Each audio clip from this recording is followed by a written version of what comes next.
Treating this water and double-checking the system would now be the domain of Swimart. Mate, it looks amazing.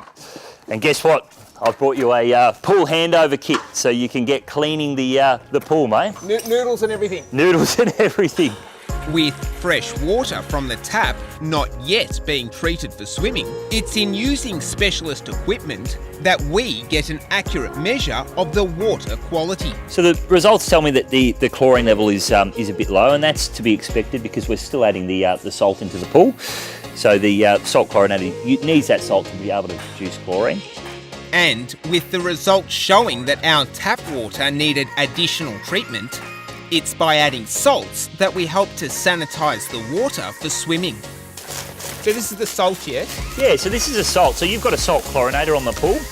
So the salt chlorinator is using the salt to produce chlorine. Yes. The beauty of this is it's a purer form of chlorine than if you're buying it in a granule or a liquid. Right. And then as an additive, we've got the mineral crystals, which is designed by Waterco, and what that is it's putting magnesium into the pool. So they're magnesium crystals.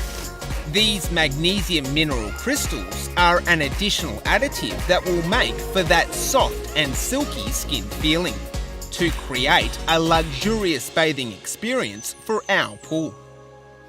With a final double check of the installation, it was time to program our AquaMaster pool control system that will now fully automate all of our Waterco equipment, including everything from water balancing to chemicals, lights, pumps, filtration, heating and in-floor self-cleaning.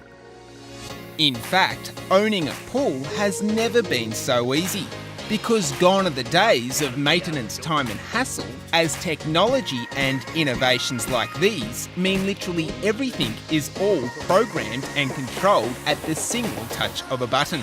So all you have to do is relax and enjoy. So we've cleaned the pool, we've tested and balanced the water, so it's sanitised and safe to swim. The last thing you want to make sure that you're checking is your pool fencing. You want to make sure it's safe for the whole family to enjoy.